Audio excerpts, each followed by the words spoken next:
vamos a retomar la jornada. Voy a dar paso a Esther Alba Pagán. Esther es doctora en Geografía e Historia por la Universidad de Valencia, del Departamento de Historia del Arte, doctora desde el 2003, premio extraordinario de licenciatura en el 97, premio al rendimiento académico en el 98 y premio extraordinario de doctorado en 2005. O sea, por premios no será. Ha sido profesora contratada doctora del Departamento de Historia del Arte, profesora y jefa de estudios del Máster de Patrimonio Cultural y profesora del Máster de Historia del Arte y Cultura Visual con mención de calidad, eso en la actualidad, ¿no? También es decana de la Facultad de Geografía e Historia de la Universidad de Valencia. Ha participado en diversos proyectos de investigación adscritos a la Universidad de Valencia, así como vinculados a sus estancias de investigación en la Sorbonne de París, la Universitat Frederic II di Napoli, Universitat degli Studi de Palermo y el Instituto de Historia del CSIC. Desde el 2001 desarrolla una línea de investigación centrada en el estudio y puesta en valor del patrimonio valenciano en el marco de los proyectos de investigación fomentados por la Facultad de Geografía e Historia. Es autora de numerosos artículos y publicaciones y en el 2001 publica la monografía sobre la Iglesia de la Asunción de Andilla y, bueno, de eso nos va a hablar hoy. Como habéis visto, pues tiene un currículum impresionante y seguro que nos va a hacer una ponencia estupenda. Bueno, pues se oye bien porque sé que hay problemas un poco de audición, sobre todo por el final. Yo tengo una voz potente, pero sobre todo no me gustaría que hubiese mucha reverberación, así que si me aseguran que se oye bien, ¿sí? ¿Más o menos? Si no, puedo elevar un poco más el tono de voz. Bueno, pues muchas gracias por la presentación.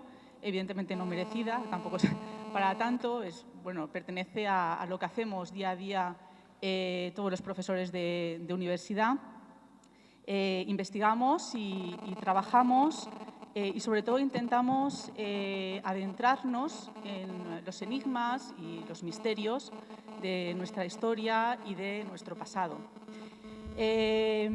Yo me gustaría empezar esta conferencia agradeciendo primero la invitación que surge debido a esa publicación sobre la Iglesia Parroquial Colegiata de Andilla, una modesta aportación con el que, digamos, yo comenzaba mi carrera investigadora. Por ello, yo creo, sobre todo, agradecer esa invitación.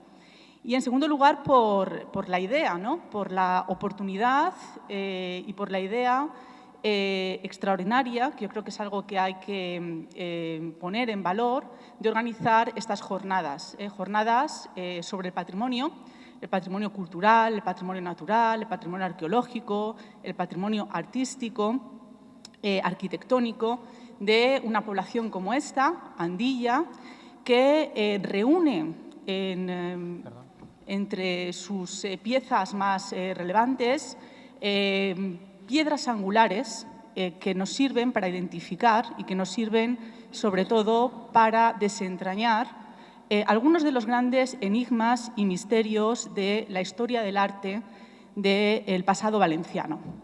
Andilla y sobre todo la parroquia colegiata es una especie de rara avis dentro de la historia del arte valenciano, no siempre suficientemente ponderada.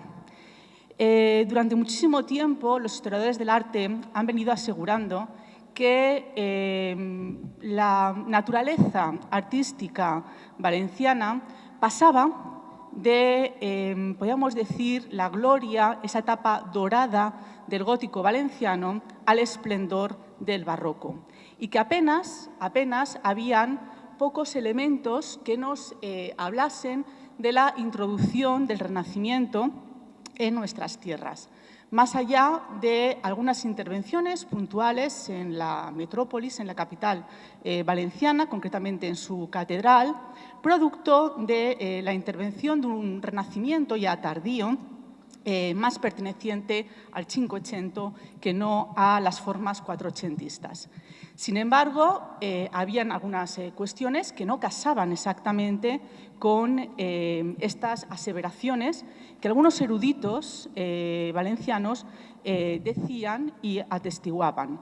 Uno de esos elementos, una de esas cuestiones, era precisamente la iglesia de Andilla, donde encontramos un proto-renacimiento, es decir, un renacimiento muy temprano, que escapaba a las cronologías establecidas hasta lo que en ese momento conocíamos dentro del panorama artístico valenciano. Recientemente, el descubrimiento de aquellos maravillosos ángeles de la bóveda del presbiterio de la Catedral de Valencia, parecen atestiguar algo que ya la Iglesia de Andilla estaba demostrando, y es precisamente que en tierras valencianas, y precisamente por su función de puerta al Mediterráneo, de puerto a través del que las formas italianas comenzaban a penetrar en la península ibérica, las formas del primer Renacimiento, las formas del primer Quattrocento, entraron en Valencia. Pero hasta ese momento tan solo conocíamos Andilla y no sabían muy bien dónde encajarlo exactamente. Y esto ha dado lugar a que el Renacimiento de la Iglesia parroquial haya sufrido diversas hipótesis desde el punto de vista de su posible cronología, que no están del todo ciertamente asentadas. Algunos daban una cronología anterior, otros daban una cronología algo posterior, ya adentrado el siglo XVI, en lo que pertoca sobre todo a las portadas, la portada maravillosa lateral y la portada principal, de alguna manera estableciendo una cronología que podría oscilar entre principios del 1500 hasta el 1530. Posiblemente el descubrimiento de ese incipiente renacimiento en la Catedral de Valencia, con esos frescos de Francesco Pagano, de San Paolo San Leocadio, etcétera, que nos hablan de un renacimiento que ya no es del XVI, sino que es de las últimas décadas del siglo XV, hacia 1774, del que teníamos testimonio documental, pero no se habían encontrado las pinturas, pueden hacer que tengamos que revisar también la cronología de las portadas renacentistas de Andilla. Antes de empezar, por tanto, a hablar de ese esplendor del Renacimiento y del Barroco en la iglesia andillana, en la parroquia colegiata de Andilla, y teniendo delante la oportunidad de unas jornadas como estas, yo sí quisiera hacer una reflexión en voz alta.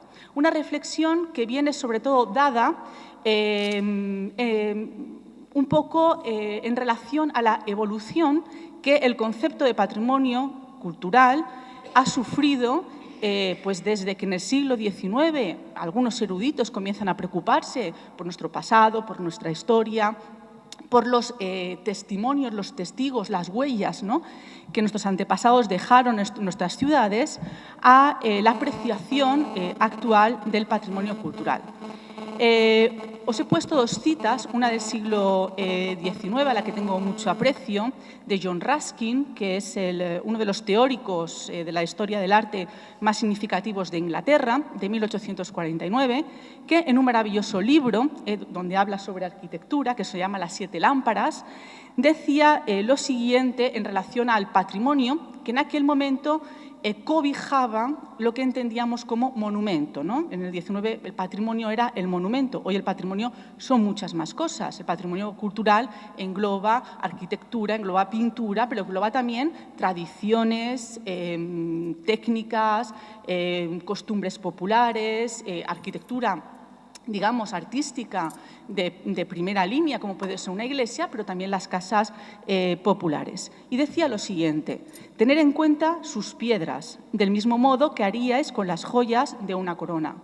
Poned guardianes como los que pondríais a la puerta de una ciudad prisionera.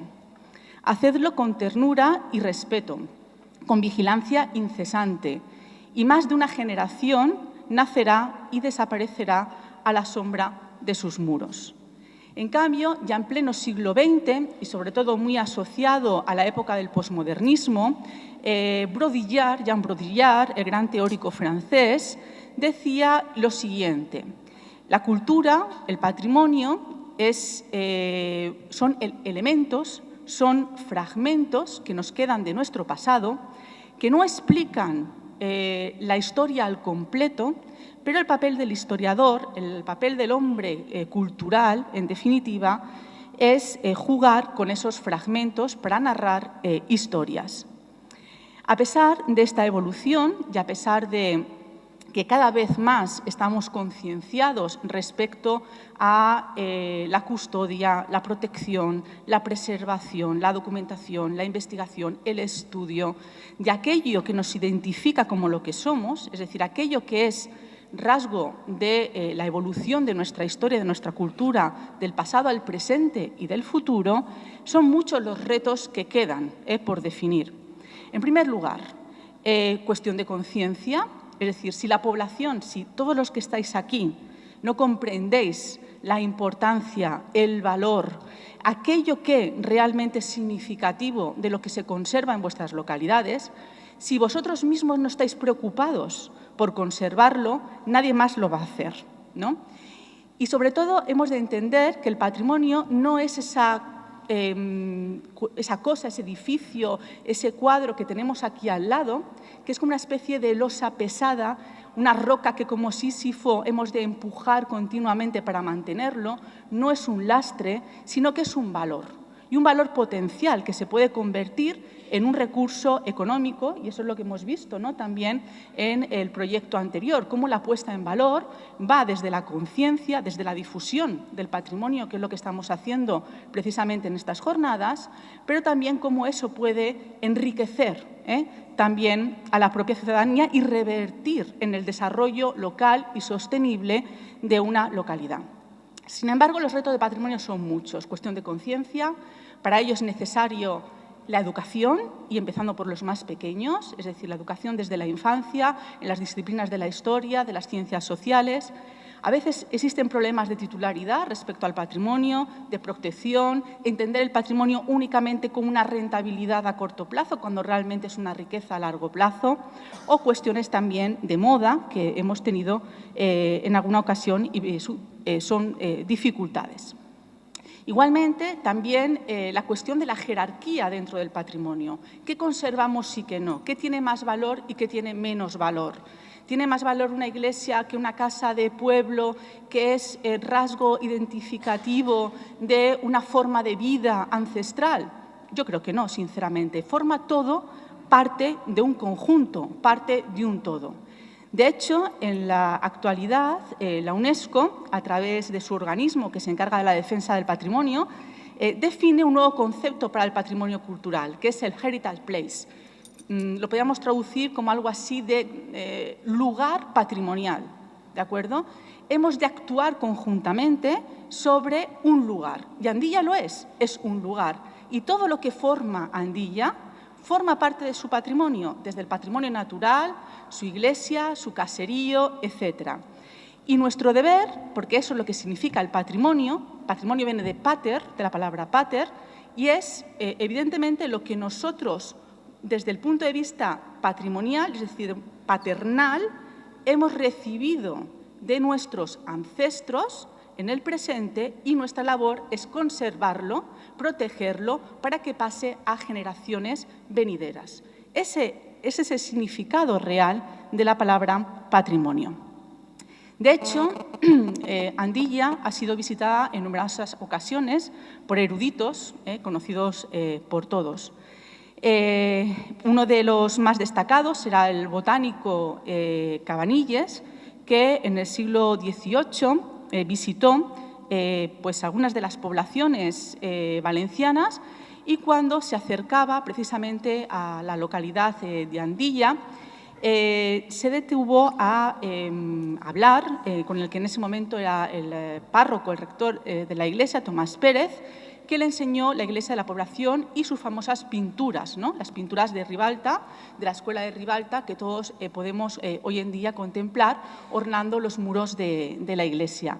Pero, sin embargo, además de lo que hicieron muchos, que fue destacar esas obras renacentistas del barroco andillano, destacó algo que yo creo que es sumamente interesante. Destacó los ricos mármoles de la iglesia, que hoy no se conservan y que posiblemente decorarían el zócalo de la iglesia, incluso el suelo, y el caserío de Andilla, donde dice: las casas y calles están sembradas de mármoles negros del propio término y de alcublas, y el yeso llega hasta servir de cimientos a las casas. Lo importante, como Cabanilles no solamente ponía en valor el hito artístico más significativo de Andilla, que es evidentemente su parroquia colegiata, sino también ese carácter del propio caserío singular de Andilla.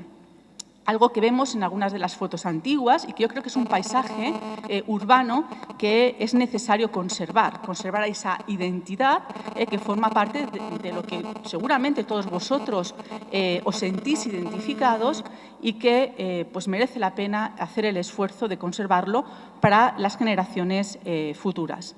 Lo mismo sucede, otro tanto, con Antonio Ponz.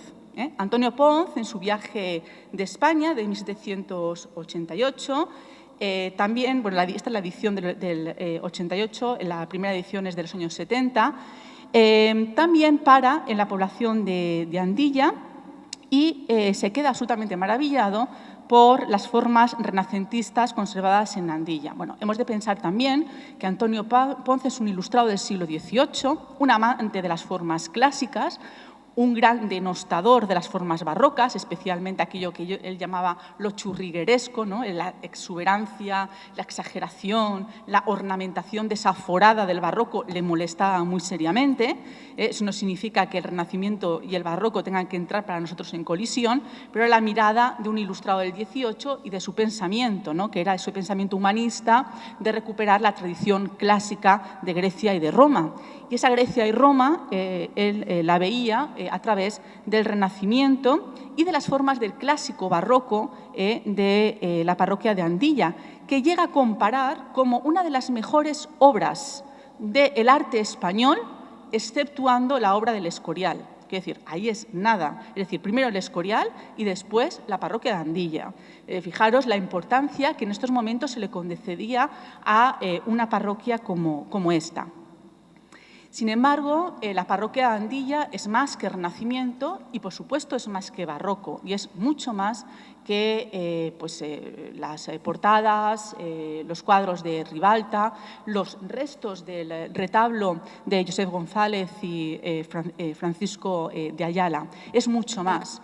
Utilizando un símil que a mí me gusta mucho, que en su día acertadamente utilizó un profesor de mi departamento, Joaquín Bérchez, en alusión a la Catedral de Valencia, decía que el arte valenciano, y especialmente sus iglesias, eran una especie de caleidoscopio, una especie de puzzle difícil de desentrañar, de dividir qué partes corresponden a qué periodo artístico histórico, puesto que eran como el tapiz de Penélope, ¿no? Que se cosía para después volver a descoserse, ¿no? Todas nuestras iglesias han sufrido distintas etapas, desde un gótico, posiblemente aquí hubo una iglesia gótica anterior, reformada en el XV, a la que se añaden las portadas principios del XVI, la reforma del XVII con la capilla del Sagrario, bajo la normativa, en este caso, impuesta por el patriarca Rivera, la reforma del XVII que vemos a través de las yeserías y las hojarascas barrocas, que son muy habituales en el 1700 valenciano, donde podemos encontrar fórmulas muy cercanas a las de Pérez Castiel. Pero, quiero decir, realmente se trata de una iglesia que se va reformando según las épocas y, sobre todo, dentro de los gustos artísticos, de las modas imperantes en cada momento. Por tanto, la iglesia de Andilla pues, es un elemento más, que es una muestra de todo nuestro pasado histórico, de toda nuestra evolución histórica y, por tanto, de todas las formas artísticas que pasaron por ella. Sin embargo, yo me voy a centrar, como anuncia el título de mi ponencia, en el Renacimiento y el Barroco, que es lo más significativo, ¿no?, de la Iglesia. Bueno, uno de los primeros eruditos en acercarse al estudio de la parroquia colegiata de Andilla fue González Martí, como sabéis, el gran ideador de ese maravilloso museo de cerámica y artes suntuarias que tenemos en Valencia.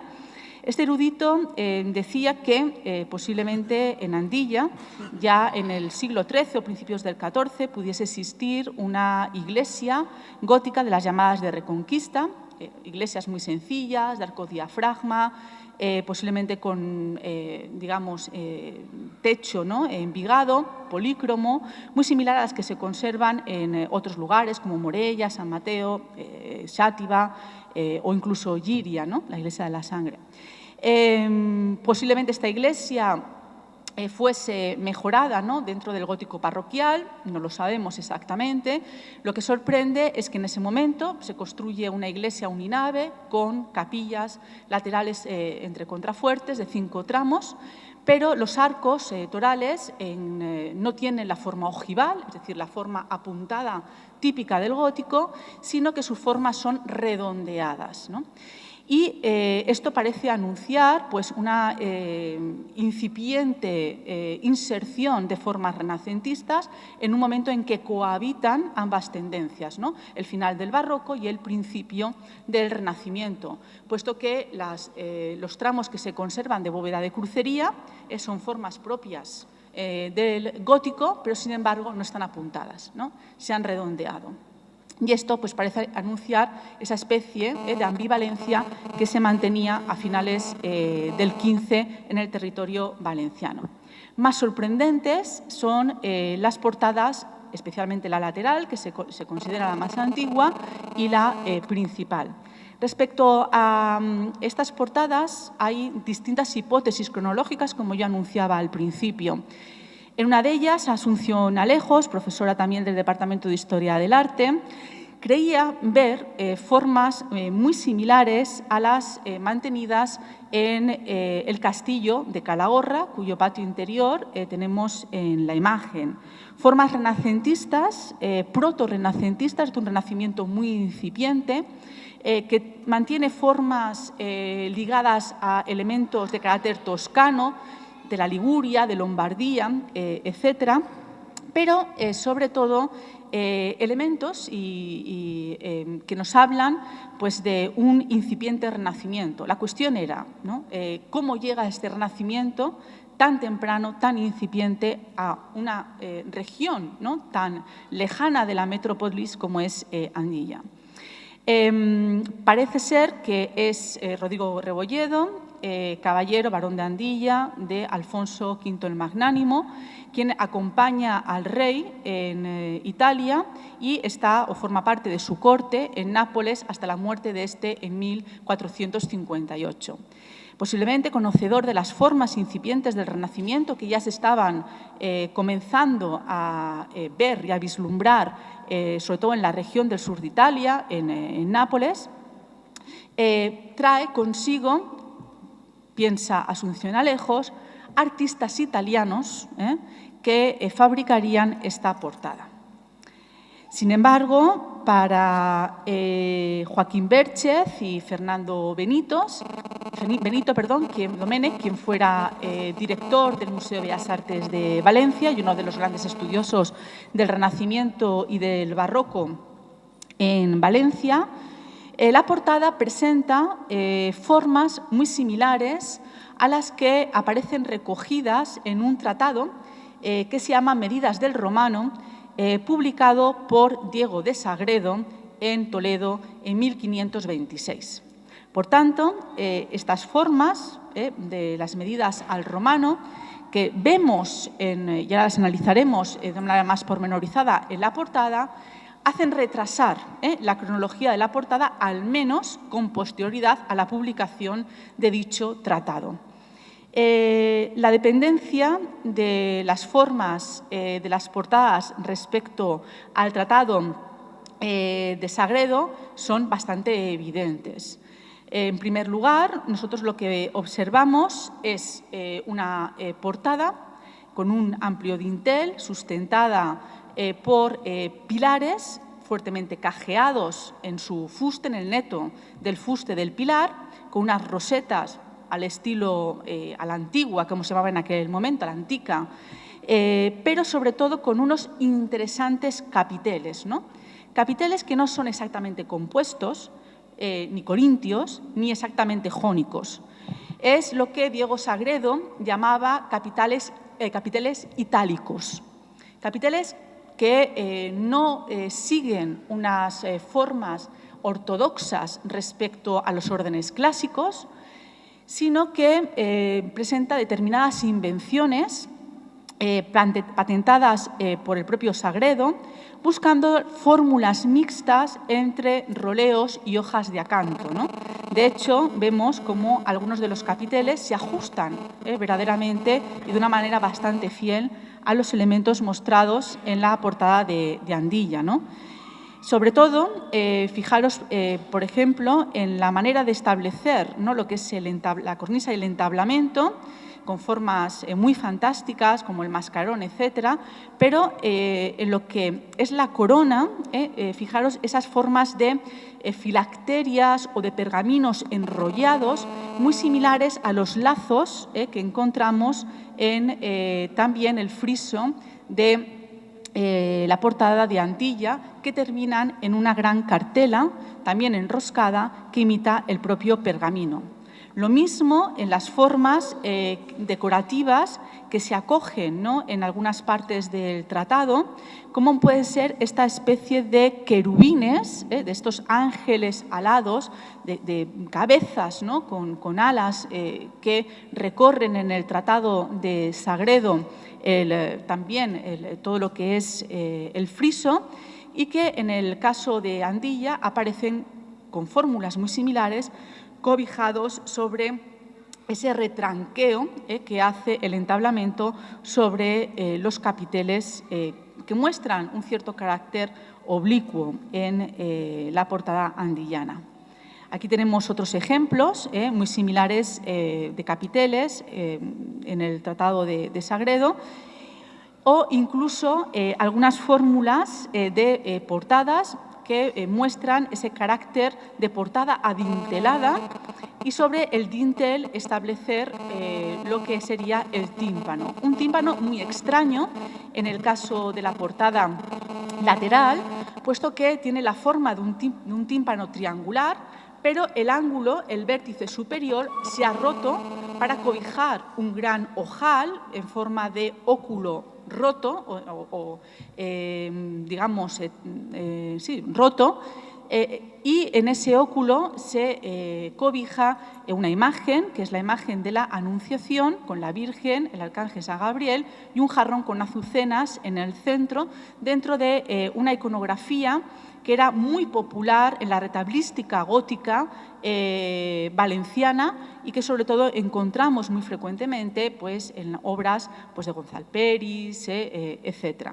Es decir, que se trata de una mezcolanza de elementos entre la raigambre del arte vernáculo todavía medieval valenciano y formulaciones nuevas, foráneas, que van penetrando en nuestras tierras.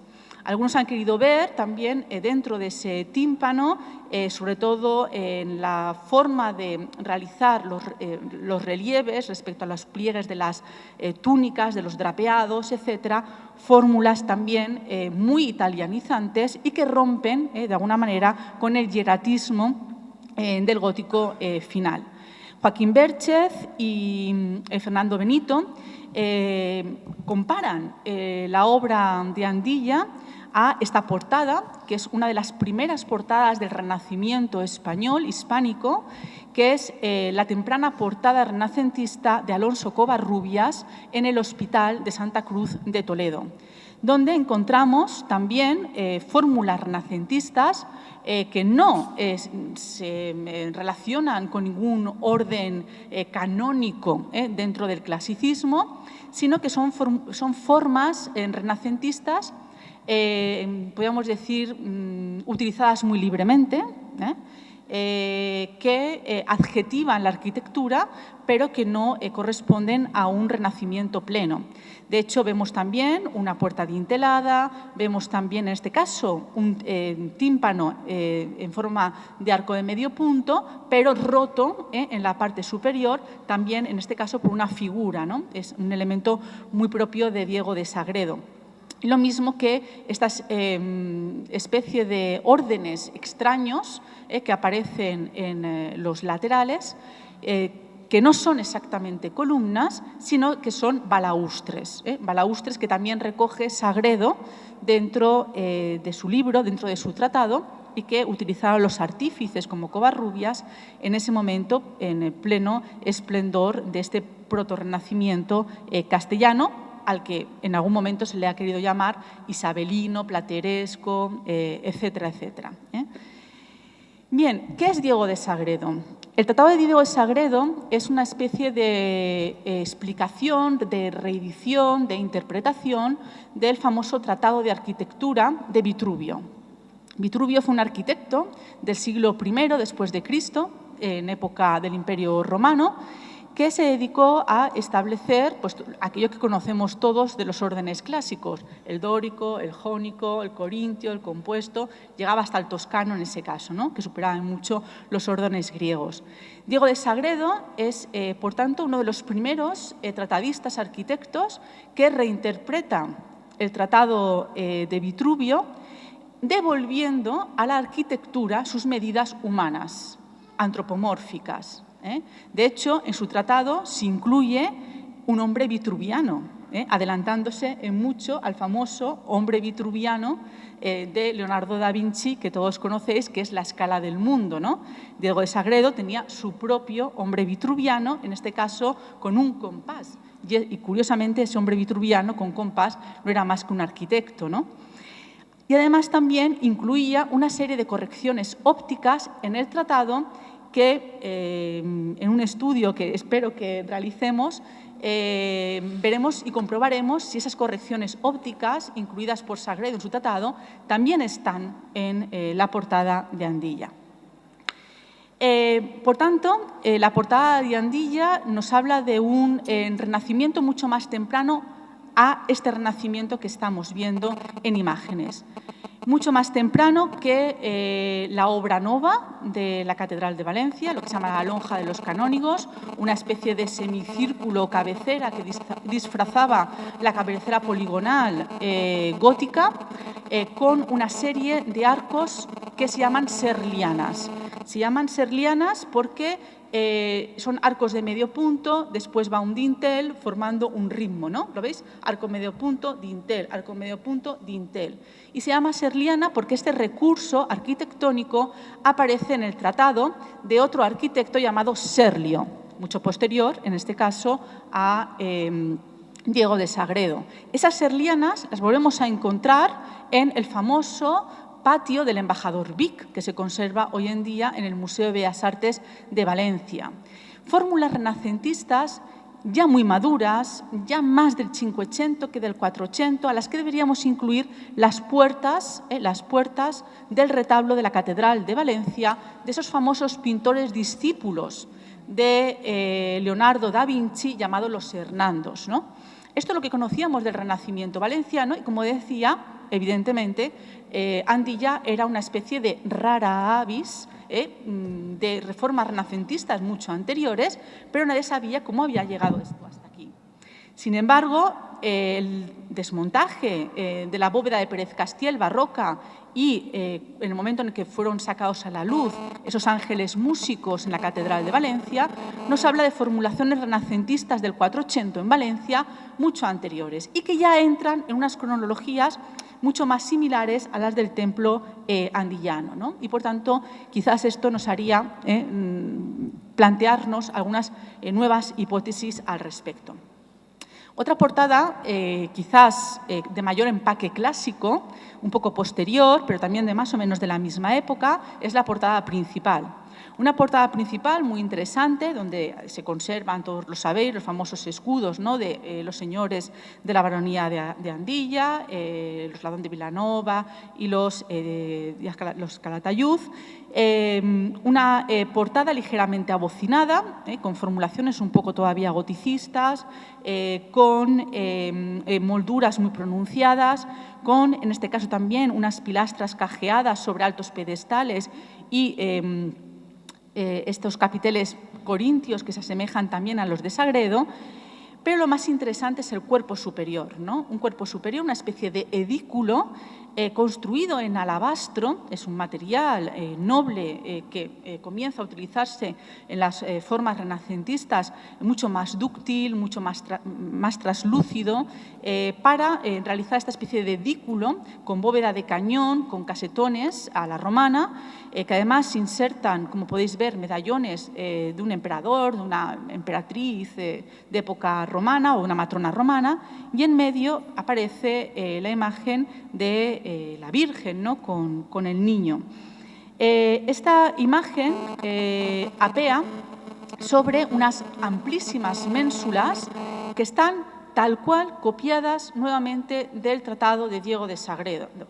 Fijaros, aparece la cornisa con los dentículos, esas formas cuadrangulares, como dientecitos pequeños, se llaman dentículos, que aparecen en la cornisa descrita por Sagredo, la ménsula, que en este caso está regirada, con las hojas de acanto en su frontal y la forma de enroscar las volutas que asemeja el pliego de un pergamino nuevamente.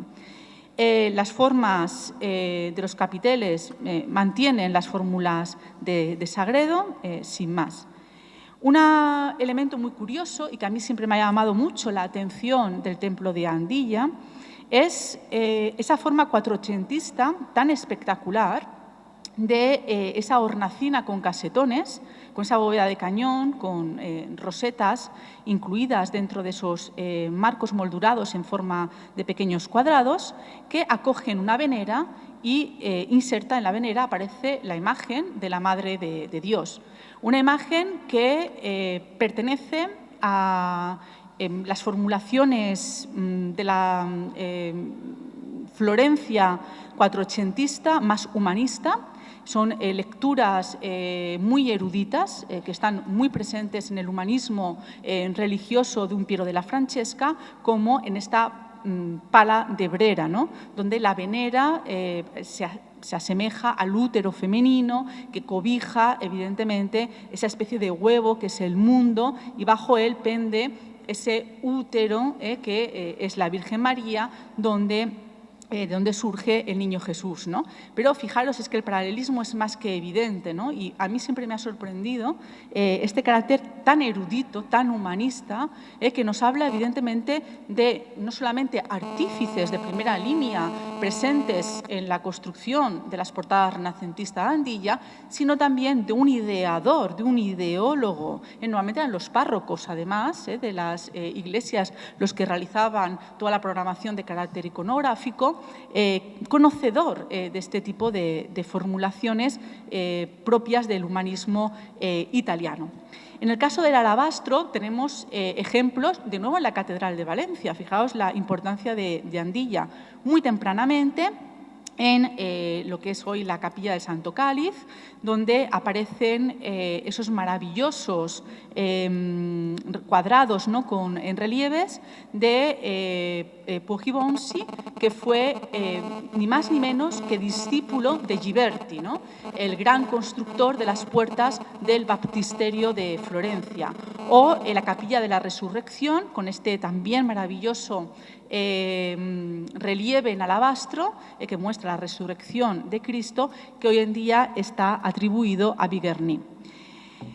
En el caso del templo, encontramos también formulaciones propias del Renacimiento en lo que fue su retablo mayor, tan alabado por Pons hasta el punto de compararlo con la obra del Escorial. El retablo andillano fue, como todos sabéis, desmontado, destruido, tan solo se conservan las 4 tablas que tenemos en la parte de atrás, en el altar. 4 tablas que son las que están situadas en las calles laterales, en el cuerpo inferior del retablo original. Esta fotografía es una fotografía del Archivo Mas, fotografías que se realizaron antes de la contienda civil, de la guerra civil, antes de 1936, y donde vemos precisamente pues, por qué ese retablo fue tan conocido y tan alabado por eruditos posteriores, ¿no? En este retablo fue contratado en primer lugar en 1576 a Josep González, un artista del que conocemos muy poco, pero a la luz de las estipulaciones que aparecen en el contrato de obra, que se conserva el protocolo notarial, aparece constatado que se trataba de un artista realmente genial, puesto que en las estipulaciones no solamente se decía que el retablo tenía que ser de madera de pino y ciprés, que el artista debía encargarse de trasladarlo hasta Artag y luego desde Artag hasta Andilla era la parroquia y los jurats de la ciudad, los jurados de la ciudad, los que se debían encargar del resto del transporte, sino que se decía además que el maestro de obras debía estar presente en la ejecución de los relieves, aun cuando intervinieran otros artistas de su taller, y que él debía realizar los sentimientos y las emociones expresadas en los gestos y los rostros, tal y como solo en Valencia Josep González sabía hacer. Es la única noticia que tenemos de este, debió ser, estupendo escultor. Un escultor que, por lo que conocemos de las obras que han quedado y lo que podemos analizar a través de esta fotografía, debía estar muy cercano a las formulaciones renacentistas de Juan de Juni, uno de los mejores imagineros y escultores españoles que trabajó en la Catedral de Valladolid y en Burgo de Osma. Cuando Pons visita este retablo, una de las cosas que más le llama la atención y que nosotros no podemos ver ni en la fotografía ni en lo que ha quedado del retablo, fueron los grutescos, ¿no? Los grutescos, que son esta especie de acandelieri, formas de jarrones, un poco imaginativas, etc. Y dice Pons textualmente, son de mucho capricho y tan buenos como los de Granelli en el Escorial. Realmente se está refiriendo a grutescos a la antica, que son formulaciones a la antica, que en el Escorial realizó un pintor italiano llamado Niccolò Granello. El primero en utilizar grutescos es Rafael d'Urbino, el gran pintor Rafael. Y el nombre grutesco viene precisamente el hecho de que la Domus Aurea de Nerón, el gran palacio de Nerón, estaba sepultado cerca del Coliseo romano, pero muchos artistas en el Renacimiento, jugando a ser arqueólogos del momento, entraban por una pequeña gruta dentro de esa Domus Aurea sepultada y descubrieron lo que hoy en día conocemos como la Sala Dorada, la Cámara Dorada, que era la sala central del Palacio de Nerón, que estaba decorada con estos elementos, con estos grutescos, y que son imitados en Italia y trasladados a Andilla y presentes en su retablo. Bueno, como he dicho, el retablo de Andilla debía ser muy similar a lo que Juan de Juni realizó en Burgo de Osma y realizó en Valladolid. He puesto estas imágenes porque la fotografía en blanco y negro, evidentemente, no nos da la prestancia y el esplendor de lo que debió ser el retablo, con sus dorados, con sus estofados, sus esgrafiados, sus decoraciones, con la expresividad de los grupos escultóricos, no solo de los relieves, sino de bulto redondo que ornaban las cornisas y los áticos del retablo.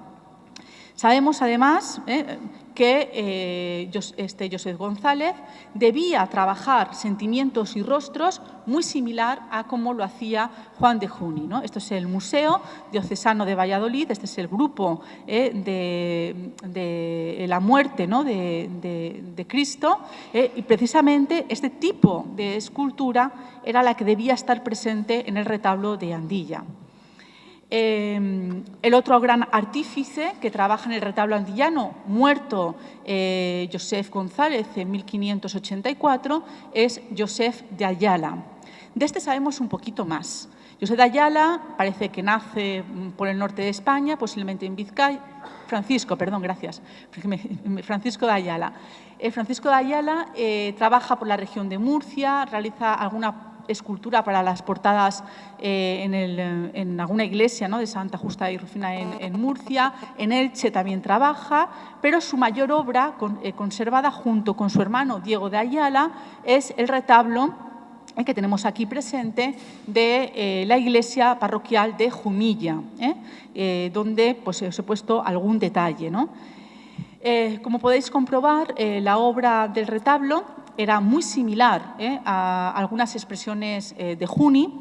De hecho, os he puesto esta imagen de Juni, de la resurrección de Cristo ascendiendo sobre su sepulcro, y la imagen del retablo andillano, ¿no? El mismo gesto de ascender, el ademán, ¿no?, de avanzar con el brazo en alto, triunfante, la capa enrollada sobre el cuerpo, y una anatomía que dicen los eruditos que Juni, y posiblemente a través de Joseph González, había aprendido de Miguel Ángel, ¿no? Es lo que se llama anatomía romanista miguelangelesca, es decir, cuerpos muy potentes, muy hercúleos, muy expresivos en cuanto a la potenciación de la anatomía, que aparece muy expresiva en todos los elementos, ¿no?, del retablo que se han conservado. Sin embargo, como he dicho, Andilla es mucho más. A mí me parece maravilloso. Se conserva también el pago a Gabriel Ximénez de este maravilloso retablo que estaba en la capilla del Sagrario, con la imagen del laboratorio de los pies, que tenemos ahora a los pies de la iglesia.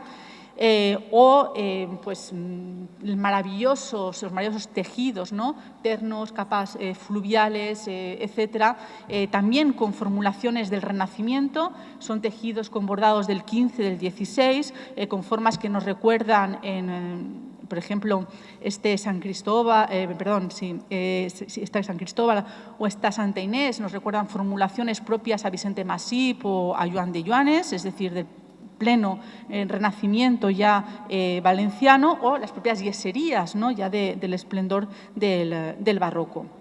Sin embargo, la obra más significativa e importante ejecutada con posterioridad al retablo fueron sus puertas que habían de guarnecerlo, ¿no?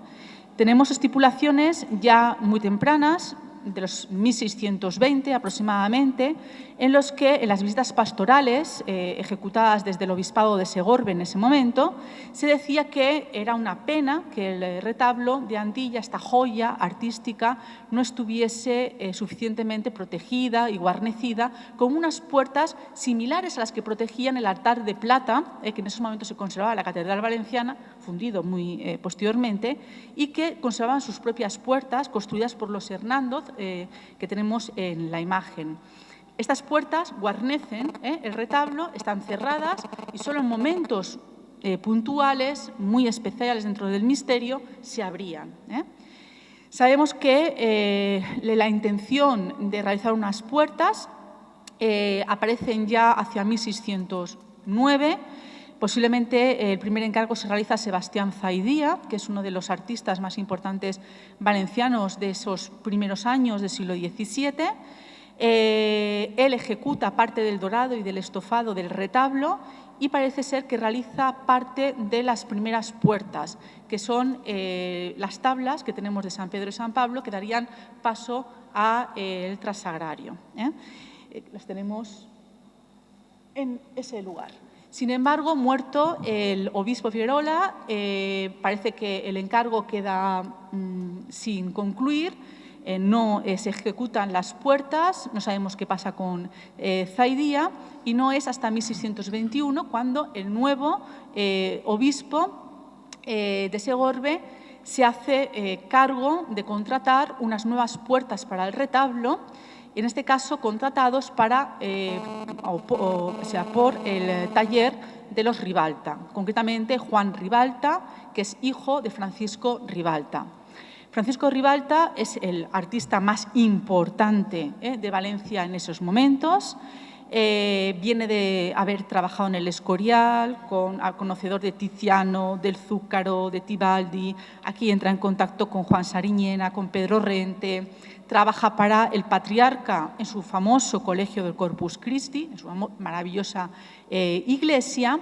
Y en estos momentos, hacia 1621, 24 hasta el 26, que están documentados los pagos, Francisco Ribalta está trabajando en Portaceli, mayor ya, porque muere en el 28, y parece ser que encarga a su hijo, que ya es un artista maduro, él encargarse de las obras de la diócesis de Segorbe. Aquí se encarga Juan Ribalta, junto con Abdón Castañeda y el yerno de Francisco Ribalta, que es Vicente Castelló, y que ejecutan parte de las obras.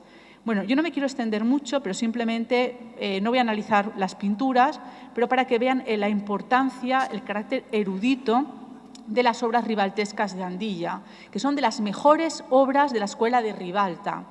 Evidentemente, el que Francisco Ribalta no aparece en los pagos no significa que no estuviese a cargo del taller, cabeza visible, ejecutor de muchos de los bocetos. Se conservan muchos dibujos y bocetos, como uno de la Visitación, que nos hablan de Francisco Ribalta como ideador de las composiciones y la ejecución de artistas de su escuela, que son valiosísimos todos ellos, ¿no? La Visitación nos recuerda precisamente dos geniales obras de Francisco Ribalta. El abrazo de San Francisco a Cristo, que se conserva en el Museo Catedralicio de Valencia, y el abrazo de Cristo a San Bernardo, más precisamente con esa ternura, esa humildad propia de ese barroco cuatrocentista que pretendía acercar el mensaje evangélico a los fieles después de la Contrarreforma, y que se conserva en la Cartuja de Portaceli, a cargo del propio prior, para su celda privada. Lo mismo podemos decir del abrazo de San Joaquín de Santa Ana o de algunas obras maravillosas, como esta de la circuncisión, donde en la imagen lateral esta Virgen María con los brazos en oración nos recuerdan algunas de las obras de Durero, del Renacimiento alemán, conocido por estampa a través de algunas imágenes como esta de Hans Leonhardt.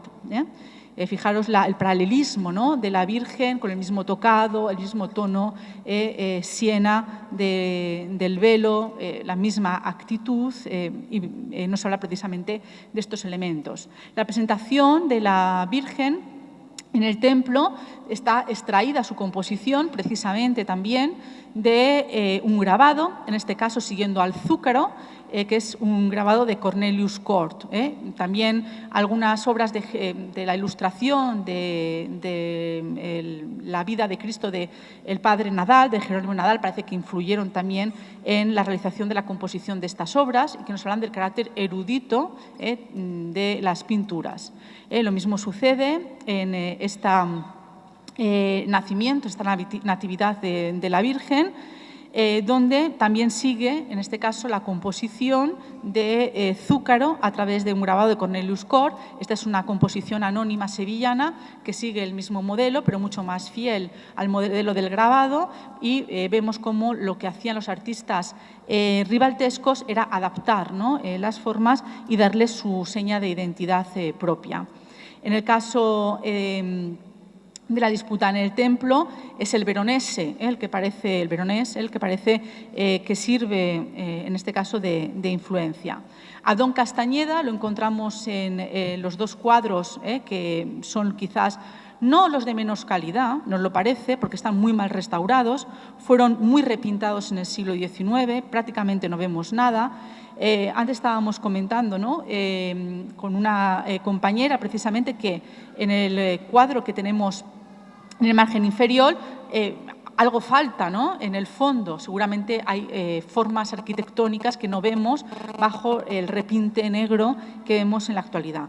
Y la Virgen del Rosario, que era parte de un retablo también del siglo XVII, contratado directamente con Abdón Castañeda y cuya documentación se conserva en esta capilla parroquial. Bueno, para terminar, simplemente quizás el cuadro más extraño de todos, porque no sabemos exactamente de dónde procede, porque parece ser que no estaba en esta parroquia, vino después, pero nadie nunca me ha sabido decir de dónde viene esta maravillosa obra, una obra que es ya del 19, de principios del 19, sigue las formulaciones de la conformación, ¿no?, de la Virgen, muy vergarescas, de tonos pasteles, esos túnicas rosas con el manto azul muy comunes a Matarana, el velo de un tono verde, y que imita en su composición la maravillosa obra de la Virgen del Rosario con Santo Domingo y Santa Catalina de Siena, con el perro abajo con la antorcha ardiente de Vicente López, ¿no? Y por tanto es una obra también muy importante, puesto que pertenece a un discípulo, a alguien cercano a la órbita de Vicente López Portaña, que no fue ni más ni menos que primer pintor de cámara de Fernando VII y uno de los pintores que más influencia tuvo en la estética academicista española durante todo el siglo XIX. Y conservamos una obra de esta valiosa escuela decimonónica también en la parroquia de Andilla. Y bien, sin más, cuídenlo, cuiden todo esto, aprécienlo y léguenlo para el futuro, porque yo creo que con eso harán mucho bien para sus hijos y sus nietos. Y muchas gracias a todos.